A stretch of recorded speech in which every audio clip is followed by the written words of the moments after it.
The environment that you place yourself in is everything. Driven Mofos, welcome back to another episode of The Underestimated Entrepreneur. Now, last weekend we just had Business Growth Odyssey. Now that is our business growth program. And I really reinforced the power of being surrounded by people that are growth driven. It is so easy to fall into the trap of being around people who are just mundane, average, who are stuck in fear, who operate out of worry, concern, and all the bullshit. I would say that probably 90% of society live in fear. Their natural response is fear. And this is why I believe that it's so easy to win. Like, you can really win the game of business if, and life as well, I should say, if you just get out of your own way, if you just stop letting fear control and dictate all your behaviors. So late last year, I made a commitment to myself, and that was that I would just go hard this year. And I would not wake up with fear, stress, worry, anxiety, any of that shit that goes on with most business owners. And so I just woke up and I put my foot on the gas and I was like, cool, why would I not win? And January, we had our biggest January in the history of the company. And I couldn't believe it. I had clients, some of you guys just that I hadn't seen for years, just popping out of the woodwork going, hey, I want to do Thrive Time, or I want to jump into Business Odyssey, or hey, I want to do one-on-one coaching, or I want to do group coaching, or I want to join into Dominate. And I was like, holy shit, this is blowing my mind. Like, I grinded so hard and really didn't get anywhere. Like, I was grinding, working flat stick. And yeah, I still did okay. But I still couldn't figure out why some people achieve great things and other people, it's like they have to work their absolute asses off to get somewhere. And going back and studying some of the ancient philosophies, and, you know, I in one of the other podcasts, I spoke about Epictetus. Going back and studying those people, I've just started reading Seneca, which is another great philosopher. But they talk about making sure that you're aligning your energy with your goals. And that's what I did. I just went, you know what? If I wake up and I'm projecting fear out to the world, now I don't want to get a woo-woo because my community is not woo-woo, right? So I don't want to get into like the whole spirituality, which is just if you think it, it will happen, right? We know that that's not true. That's part of the equation. But part of the equation is that our energy dictates our thinking. Our thinking dictates our emotions, and our emotions dictate our behaviors, and our behaviors reinforce our thinking. And that's why winners keep winning. Because when you are in a winning mindset, you have winning emotions. When you have winning emotions, your actions and behaviors are completely different. And then your actions and behaviors, when you start winning, reinforce your ability to back yourself. And then when you back yourself, you just keep winning. I can't believe how many people out there, probably you might be one of these people, where the alarm goes off in the morning and the first thing that you do is you go, oh shit, I got to get out of bed. And that got to, or is almost a trap. So now you're trapped in thinking that you've got to do something. So your energy shifts immediately. Then it's, I got to go to work, got to get in the shower, got to get ready, got to get the kids. And now there's this level of anxiety. That level of anxiety is projected mentally and emotionally out into reality. Now we can talk about quantum theory if people want, because I know there are some people out there who are the hardcore atheist types who go, oh, there's no scientific evidence for that. Okay, listen here, motherfucker. Let's talk about quantum theory. Quantum theory has something called the double slit experiment. And there's something in there which is a well-known fundamental fact of quantum theory or quantum physics. The double slit experiment has something called an observer. Now, the observer hasn't been identified or clarified 100% yet. But the theory is that when something is observed, it changes its state. Therefore, an observer has an impact on reality. Now, the observer in our own life is us. This is what mystics, this is what philosophers have been talking about for thousands of years, maybe even longer. In Jain Dharma, that's about 6,000 years old now, that religion. So in Jain Dharma, they spoke about this idea and this concept of everything in the universe being in balance. They also spoke about this idea of our thoughts or our soul impacting our reality. Now we can take that to modern day physics where there is this observer, the observer which really hasn't been identified because it's hard to identify an observer when we are the observer. Now that, I don't know how they will prove that, to be true or to exist. But essentially we could create a hypothesis or a theory that every individual human being here sees a different reality based on the collapse of something called the wave function, which turns energy into physical matter or physical form. Now, I won't go too far down that rabbit hole, right? Because I don't want to freak everybody out. I don't want to turn people off. I also don't want the majority of the people out there who are hardworking, blue-collar, trade-based people who have a high number in my community thinking that I'm a weirdo or I'm a hippy-dippy and they don't want to get involved in this stuff, right? I'm a hardcore dude, right? Like I grew up boxing and kickboxing and I love cars and shit like that. So I'm not getting into the whole like woo-woo stuff. I've studied that. But what I'm saying is that your impact or your energy has an impact mentally, emotionally, and physically on what you call reality. And therefore, two different people can walk down the street and see a completely different world. Now, I'm not saying completely different. The buildings are probably the same in the way that you describe them. But whether you see an opportunity or whether you see a problem, they could be the exact same situation, but it depends on the individual. It depends on how the individual is thinking. Now, you know that on a day where you wake up and you're like, cool, life's good, you're going to have a completely different day, even when problems exist. If a financial problem pops up and you're having a great day, you're probably like, you know what, I'll sort it out later. I'll deal with it. It's not that big a deal. On the other hand, you wake up, you're having a shit day, you're tired, your energy's low, your thinking is impacted, your emotions are being impacted, and now you've had some crappy day, and all that it takes is just something, driving a car, someone cuts you off, and the next second you're flipping out, you're angry.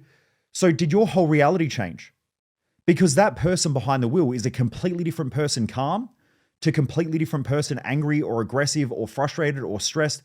And so therefore your energy 100% has an impact on the way you experience life. Now, could we say that we attract things into our life? I'm not 100% sure. There is something in physics called the law of attraction, but it also creates a law of repulsion. There are theories around it. There's a movie called The Secret. You can watch it. I'm not a huge fan of it. I loved it back in the day because it helped me to understand that my thinking impacts reality. But they missed out a lot of stuff. My good friend, Dr. John Demartini, he's a colleague of mine, a good friend of mine. He was in that movie. And a lot of the stuff that he stated around the science of this idea called the law of attraction, they left out, which was a really important factor. But they made it to suit a certain type of demographic and a certain type of community, which was the woo-woo community. You can go watch it. It gives you a bit of an insight into this idea of law of attraction, but what they left out is it creates a law of repulsion. Everything in nature has a balancing mechanism or a balancing force. So everything in nature or the universe seems to be balanced. There's a whole bunch of different things that could be going on there. But anyway, let's get back into talking about being in the community. So what I spoke about was that in the community, it's been awesome to watch the growth of the community over the last 2 to 3 years, especially.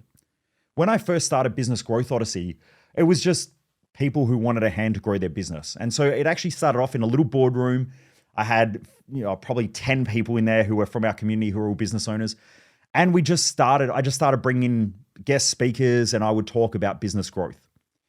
That has evolved to, now we've probably got 50, 60 people involved in it and we're growing. We'll probably get up around, 150 by the end of the year. But these business owners are all driven by growth, which I love. Now, during this event, I specifically focused on mindset and why mindset is so important and how your environment dictates the way you operate with your mindset. So if you're hanging out with shit kicker mates who everything's too tough, everything's too hard, it's going to be almost impossible for you to succeed. Now, you could, but you're essentially swimming against the tide. Okay, it's tough. You're going to have to put in so much more mental effort, emotional effort to overcome the challenges that are created because of the way that you're thinking based on your environment. And what I said was that it's been awesome in this community to watch the growth of the community because of the support. There is a standardized way of thinking where we're all thinking about our mindset. We're all thinking about our energy. And I talk a lot, especially when a startup business owner goes from startup into scale and they're starting to onboard a lot more staff. One of the most important critical things for a business owner at that stage is energy management. Because if you can't manage your energy, you're going to start making ineffective decisions. When you start making ineffective decisions, it's going to cost you a lot of money. I was talking to one of our members today who owns All Gen Solutions. Now, when he started with us, Adam, he was essentially starting off, I think he'd done just under $1 million a year in revenue and had 1 or 2 staff members or a couple of staff members. He was doing the majority of the work and all of that. Now we're 3 years later, he was talking about that the company alone that does the generation sets is doing about 8 million a year in revenue. But as far as the money that comes in now, like the contract that he's doing at the moment is a $20 million contract. Then he said today he's got another small job, which was a $2 million contract. So that stage of growth is quite dramatic. And it's quite dramatic because he's in that right environment. He's consistently growing. He's thinking different. He doesn't let his fears impact the way he operates in business. He sees an opportunity. He goes for it. If not, he reaches out to people in the community. Like he'll reach out to other people and say, hey, I feel stuck here. Do you have an advisor in this area or whatever? And so the community bounces off each other. That's a growth-driven community, hence why he's had the growth that he has. And there are so many members within the community that are doing exactly the same thing. But it really made me think about the majority of people in society, why they struggle so much. And it really comes down to putting themselves in the wrong environment. Now, it's awesome that you probably wake up in the morning, get out of bed. I'm not sure if there's fear, if there's stress, if there's frustration, if you're anxious, if you're running around like crazy, if you're disorganized. But when your alarm goes off in the morning, that energy is essentially how you start your day. And that there is creating that thought process. The more we think about something, the more we feel something, the more we feel something, the more it gets projected out through our actions, our behaviors. But I'm also not sure about this whole law of attraction thing, because like I said, this month I've worked just as hard as I normally do. Well, actually, I shouldn't say this month, because February we had an absolute bumper month. We had the biggest January in the history of this company. Now, I wasn't working harder than what I did last year. Things just started clicking in place a lot more effectively, but my mindset was completely different. So maybe I approach people differently. Maybe I'm speaking to the community differently. Maybe I'm operating differently with staff. Maybe it's a whole bunch of different things. I'm not sure. But what I do know is that I could not have worked like I did last year with the mindset that I had and achieved the results that I had. Then February came. The month that we just had was one of our biggest months in the history of the company. So January normally is a slow month and we had a bumper month.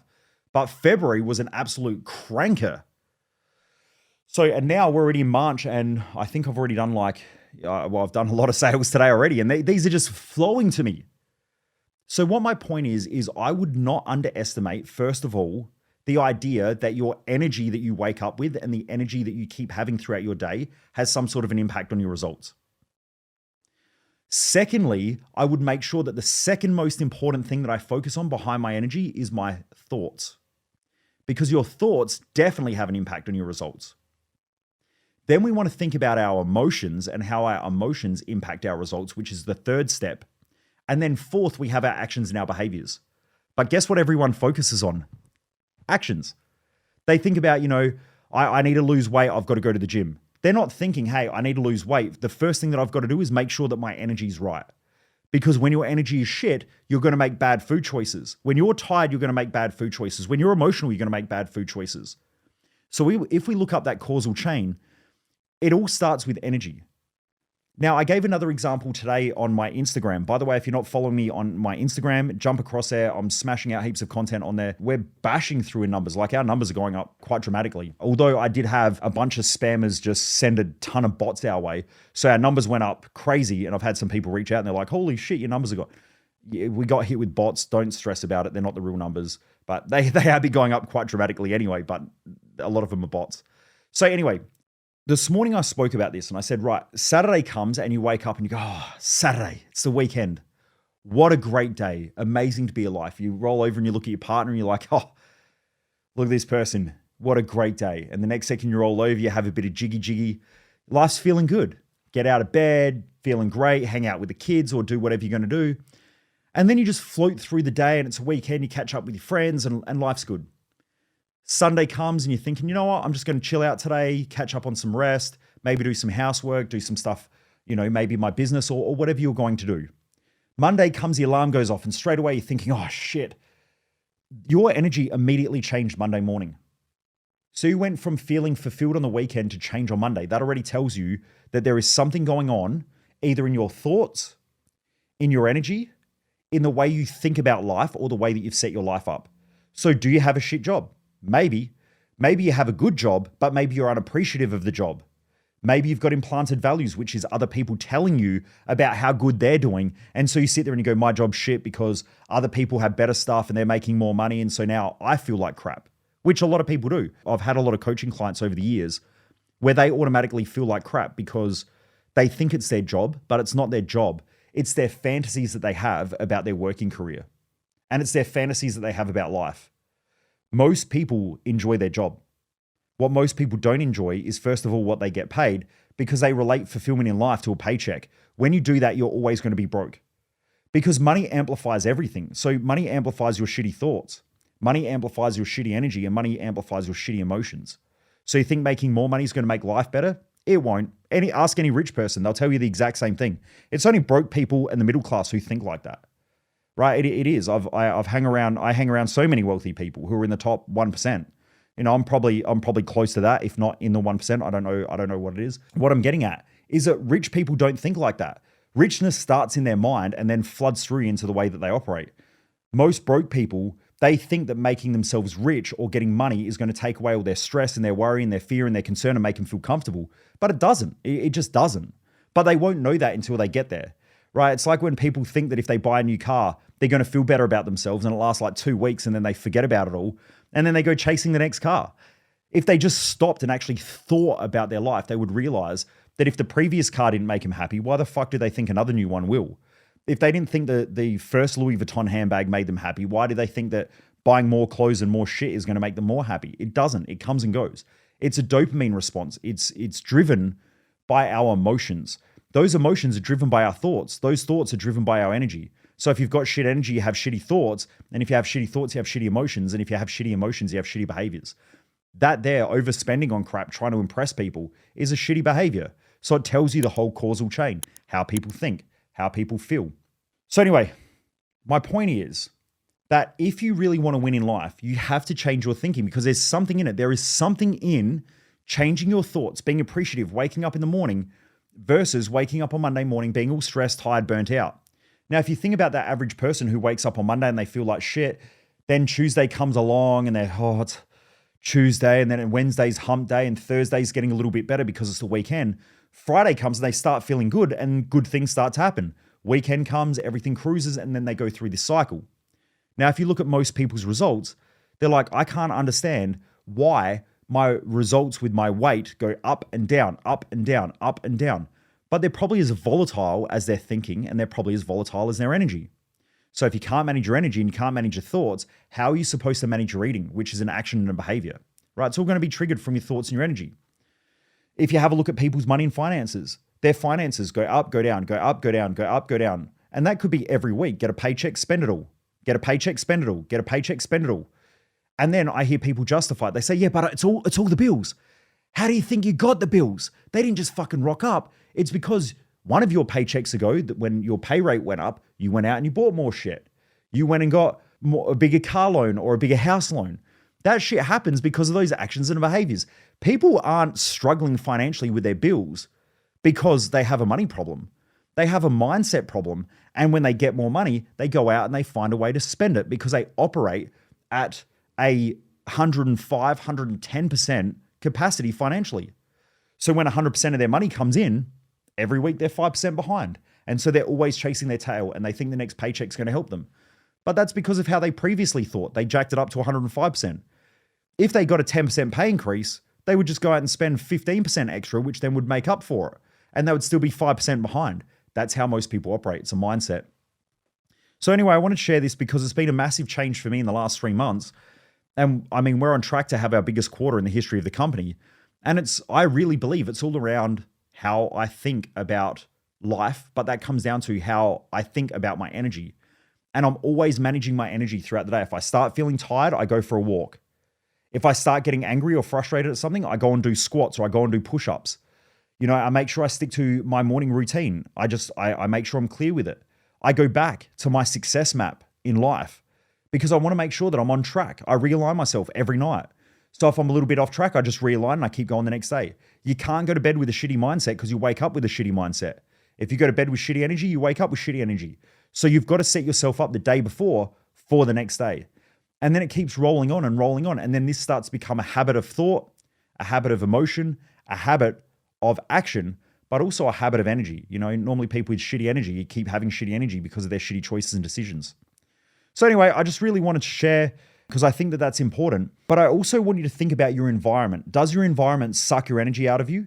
Does your environment put you into a state where you're not winning? I used to go and hang out with mates, and the first thing that we would do is go buy alcohol. So I'd go, I'm going to go catch up with them. I'll buy some grog.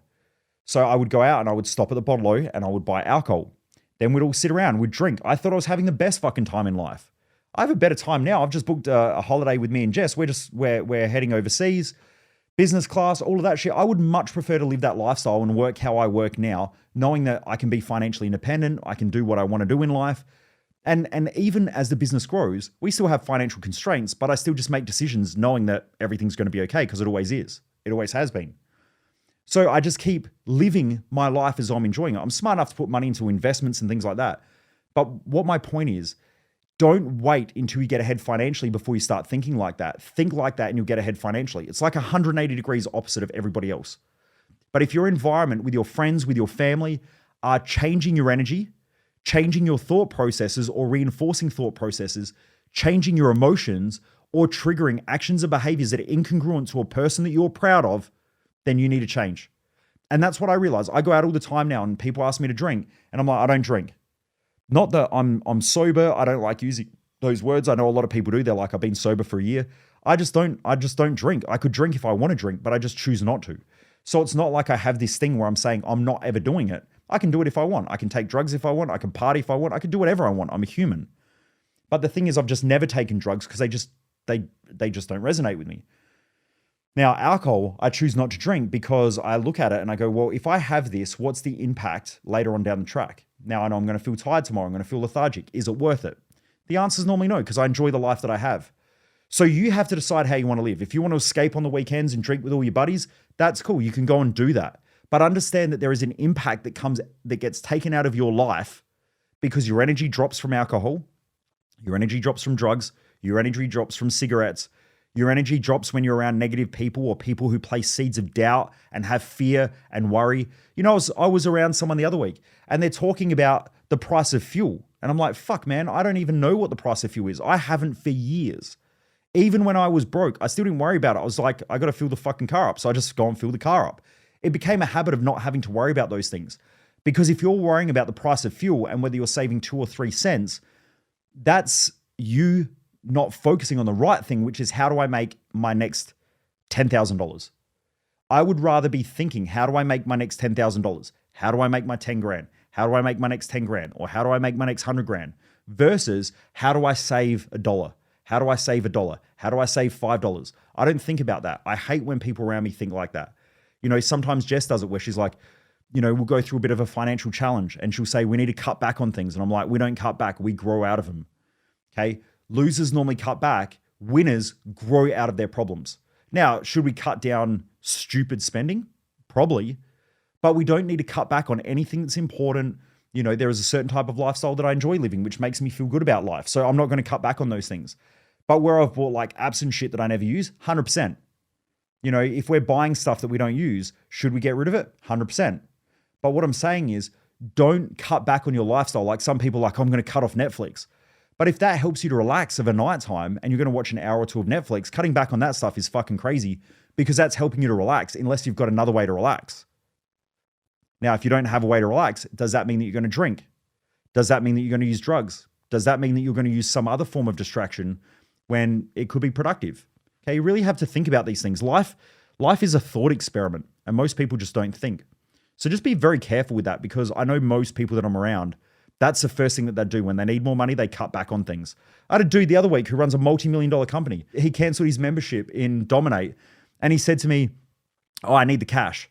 And I said to him, dude, the fuck is wrong with you, right? Because if you need $47 a month US that you've got to cut back on, your priorities as a business owner are so wrong and so out of whack, but he's just not smart enough to realize it. Unfortunately, he's in an industry which is growing quite rapidly. And because it's growing quite rapidly, people tend to think that they're geniuses. It happened in the Bitcoin boom. It happens in every boom. In every bubble, people think that they're geniuses because their business is doing so well. But what they don't realize is that when you start jamming a ton of cash into an industry, it's always going to grow and everyone thinks that they're smart. When the government pulls the pin or when things start to fall apart, that's when you really find out who the real players are. And most people aren't real players. They just think they're real players because they've never done the work in order to keep it up. Hence why with this guy, I spoke to him and I said, look, you need to keep working on your mindset. Like if that's the problem, you need to keep working on your mindset. But he couldn't relate his success in business to his mindset. And he couldn't relate that he was letting himself down and he's setting himself up for failure in the future by not working on his mindset. He just has a heap of money now and he's like, cool, I'm going to go party, have a heap of fun. I'm going to enjoy life. I'm going to go buy cars, which he has done. Eventually, if the industry changes and he hasn't done the work, the mental and emotional work, and understand the strategy of running a business, the whole business is going to collapse. And it normally happens, but sometimes you can't tell people. They have to learn through experience. So anyway, Driven Mofos, make sure you manage your energy, manage your thoughts, manage your emotions, and then manage your actions in that order. And then finally, make sure you put yourself around the right people and the right community to grow. Because if you don't have that community, it may be the thing that throws everything else out of whack. Anyway, Driven Mofos, take care. Have a great day. Keep kicking ass, and I'll see you on the next episode. Most people waste their life, and I just don't want you to be one of them.